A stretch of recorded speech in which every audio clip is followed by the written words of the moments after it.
আজকে আমার আলোচনা বায়োজি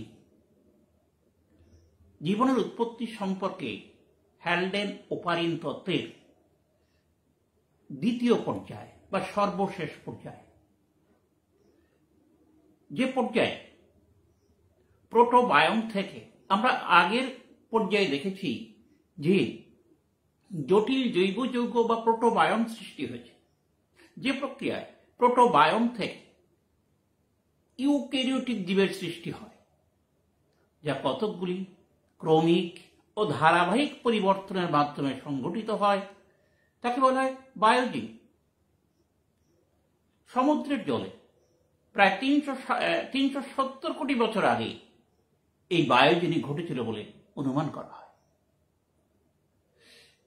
যে প্রক্রিয়ায় এই জটিল জৈব যৌগ থেকে বায়োজেনির মাধ্যমে আদি কোষ বা প্রোটোসেল বা প্রাথমিক কোষের উৎপত্তি ঘটে, সে সম্পর্কে কতগুলি মডেল বিজ্ঞানীরা উপস্থাপন করেছে। অর্থাৎ আদি কোষ সৃষ্টি সম্পর্কে বিজ্ঞানীদের এই পদ্ধতি সম্পর্কে কয়েকটি মডেল আছে। এর মধ্যে প্রথম মডেল হল মাইক্রোস্ফিয়ার মডেল। 1924 খ্রিস্টাব্দে বিখ্যাত বিজ্ঞানী ওপারিন এই মডেল আবিষ্কার করেছেন। তিনি একটি পাত্রে প্রোটিন, কার্বোহাইড্রেট, জল এর মিশ্রণকে ঝাঁকিয়ে লক্ষ্য করেছিলেন কতগুলো ক্ষুদ্র ক্ষুদ্র কণা বা কোলয়েড কণা উৎপন্ন হয়, যা অত্যন্ত ঘন, যার চারপাশে অপেক্ষিত হালকা দ্রবণ থাকে। এই যে ঘন কণা বা কোলয়েড কণা, যাদের মধ্যে আন্তঃ আণবিক আকর্ষণ থাকে, এই আন্তঃ আণবিক আকর্ষণের ফলে জটিল জৈব অণুগুলো পরস্পর যুক্ত হয়ে এই কোলয়েড কণা সৃষ্টি করে। এই পরীক্ষা থেকে তিনি যে সিদ্ধান্তে উপনীত হন, সেগুলো মাইক্রোস্ফিয়ার উৎপত্তির ক্ষেত্রে উল্লেখযোগ্য দৃষ্টান্ত হয়ে আছে। এই যে কোলয়েড কণা অধক্ষিপ্ত হয়, এই কোলয়েড কণাকে বলা হয় আদি কোষের পূর্বসূরি। তিনি বলেছেন এই কোলয়েড কণার বৈশিষ্ট্য হল এর আয়তন 1 থেকে প্রায় 200 মাইক্রোমিটার ব্যাস বিশিষ্ট। নাম্বার 2, দ্বিতীয় হল এই কোলয়েড কণাগুলো পারস্পরিক আকর্ষণের ফলে যুক্ত হয়, বৃহদাকার কোলয়েড কণা সৃষ্টি করে, অর্থাৎ তারা বৃদ্ধি পায়। নাম্বার 3, যখন বৃহদাকার কোলয়েড কণা সৃষ্টি হয়, তখন তারা ক্রোকোদ্গমের মাধ্যমে নতুন নতুন ছোট ছোট কোলয়েড কণা সৃষ্টি করতে পারে, অর্থাৎ এরা বংশবৃদ্ধি করতে পারে। নেক্সট, এই কোলয়েড কণার চারপাশে আবরণী সৃষ্টি হয়, কিন্তু সেই আবরণী কোষ আবরণীর মতো নয়, এই আবরণীটা অস্থায়ী প্রকৃতি। নেক্সট, এই কোলয়েড কণার অভিস্রবণ ক্ষমতা আছে।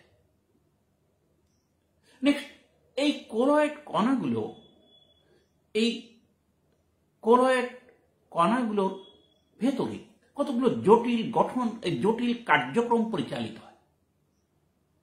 তাই এই বৃদ্ধি, বিভাজন এবং নির্দিষ্ট আকৃতি বিশিষ্ট এই কোলয়েড কণাকে তিনি আদি কোষের পূর্বসূরি হিসেবে গণ্য করেছিলেন। যদিও এটা অস্থায়ী প্রকৃতির, পরবর্তীকালে এই মডেল কিন্তু বিজ্ঞানীদের মধ্যে খুব একটা আকর্ষিত হয়। এর পরবর্তীকালে আরেকটি মডেল উপস্থাপিত হয়েছে। বিজ্ঞানী সিডনি ফক্স এবং তার সহকারীরা এই মডেল উপস্থাপন করেন। এর নাম মাইক্রোস্ফিয়ার মডেল। এই মডেল অনুসারে কার্বোহাইড্রেট, প্রোটিন এবং লিপিড যে জটিল যৌগ সৃষ্টি হয়েছিল, সেই জটিল জৈব যৌগগুলোর মধ্যে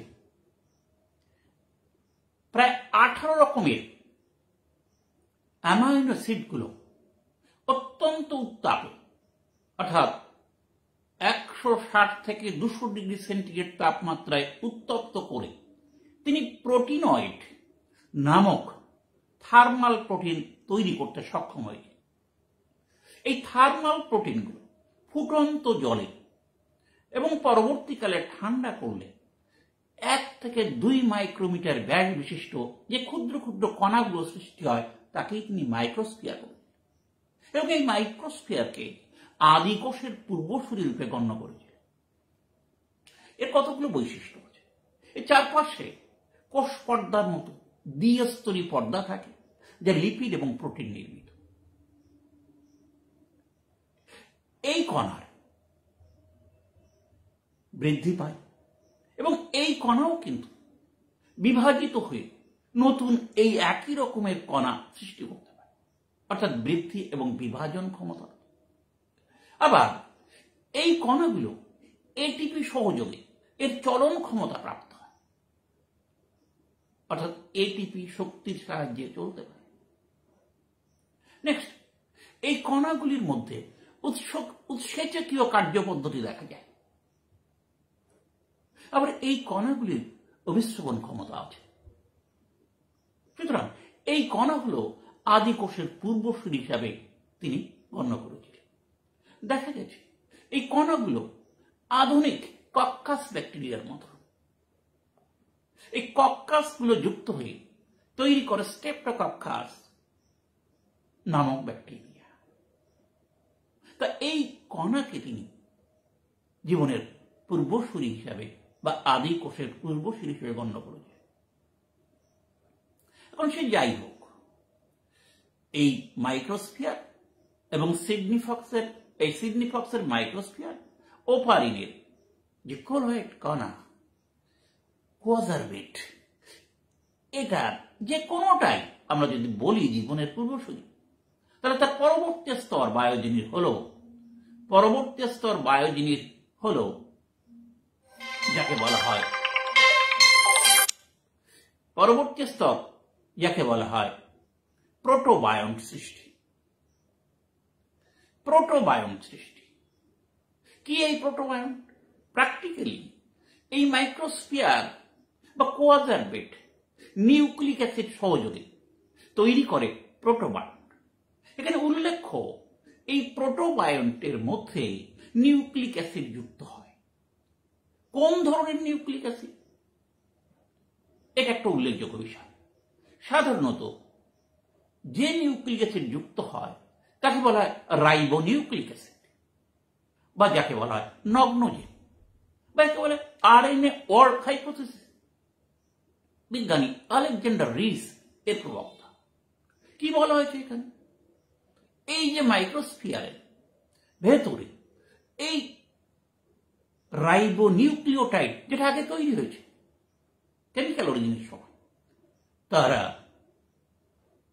পরস্পর যুক্ত হয়ে পলিমারাইজেশনের ফলে আরএনএ সৃষ্টি করে। এই আরএনএ স্বপ্রতিলিপিকরণ ক্ষমতা আছে এবং ক্যাটালাইটিক ধর্ম আছে। তাই এই আরএনএ কে বলা হয় প্রথম সৃষ্ট নিউক্লিক অ্যাসিড। তারপরেই আরএনএ থেকে প্রোটিন সৃষ্টি হয়। সেই জন্য আরেক নাম হচ্ছে নগ্নজিন। This is called RNA hypothesis. Alexander Rich এটাকে প্রবর্তন করেছিলেন। উল্লেখ্য, পরবর্তীকালে এই আরএনএ থেকে রিভার্স ট্রান্সক্রিপ্টের উৎসেচকের প্রভাবে ডিএনএ সৃষ্টি হয়, অর্থাৎ আরএনএর জায়গা ডিএনএ দখল করে।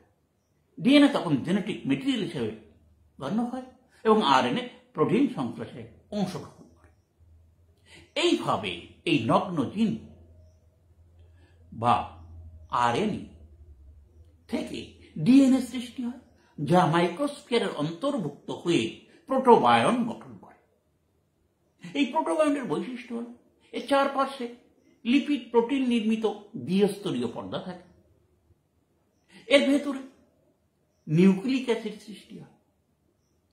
এর ভেতরে বিপাকীয় কার্য দেখা যায়। নেক্সট, এ বৃদ্ধি পায়। নেক্সট, এ বিভাজন ক্ষমতাযুক্ত। দ্বিবিভাজন, কোরকোদ্গত এমনকি আমরা যাকে বলি খণ্ড ভবন, এই সমস্ত মানে জীবনের লক্ষণগুলোর মধ্যে পরিস্ফুটিত হয়। এর মধ্যে উৎসেচকীয় কার্যক্রম দেখা যায় জীবনের পূর্বসূরি একটা উল্লেখযোগ্য বিষয়। এর মধ্যে অবিশ্রবণ ক্ষমতাও দেখা যায়।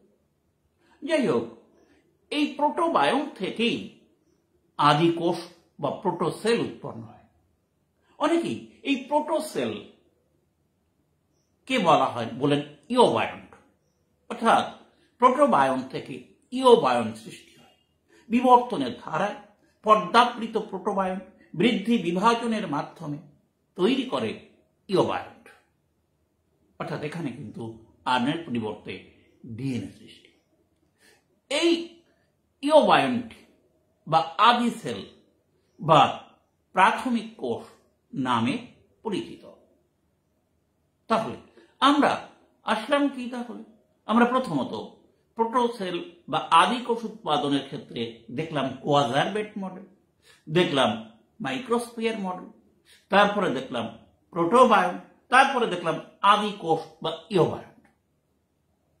এইবার এই ইওবায়ন্ট থেকে বিবর্তনের ধারায় কালক্রমে মাইক্রোপ্লাজমা সদৃশ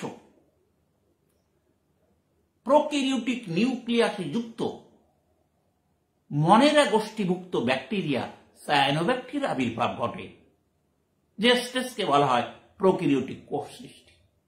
অর্থাৎ ইওবায়ন বা আদি কোষের পর হচ্ছে প্রোক্যারিওটিক কোষ সৃষ্টি। প্রথম সৃষ্ট প্রোক্যারিওটিক হচ্ছে সায়ানোব্যাকটেরিয়া, দ্য ব্যাকটেরিয়া সদৃশ পদার্থ। এবারে এই যে প্রোক্যারিওটিক কোষ, এই প্রোক্যারিওটিক কোষ থেকে তার পরের পর্যায়ে যেটা ঘটে বায়োজেনের ক্ষেত্রে স্বভোজিতার উৎপত্তি এবং অক্সিজেন উৎপাদন। কি ঘটে? এই প্রোক্যারিওটিক কোষগুলো ছিল কেমোহেটারোট্রপিক পুষ্টি সম্পন্ন। তারা পরিবেশ থেকে বিভিন্ন উপাদান শোষণ করে সন্ধান প্রক্রিয়ায় শক্তি উৎপন্ন করে পুষ্টি সম্পন্ন করত। কিন্তু কালক্রমে পরিবেশীয় বিভিন্ন উপাদানের অভাব থাকায় এ থেকে বিবর্তনের ধারায় কেমোহেটারোট্রপিক থেকে উৎপন্ন হয় কেমো অটোট্রপিক জীব। কেমো অটোট্রপিক থেকে বিবর্তনের ধারায় ক্লোরোফিল যুক্ত অবাধ শ্বসনকারী ফটো অটোট্রপিক জীবের সৃষ্টি হয়।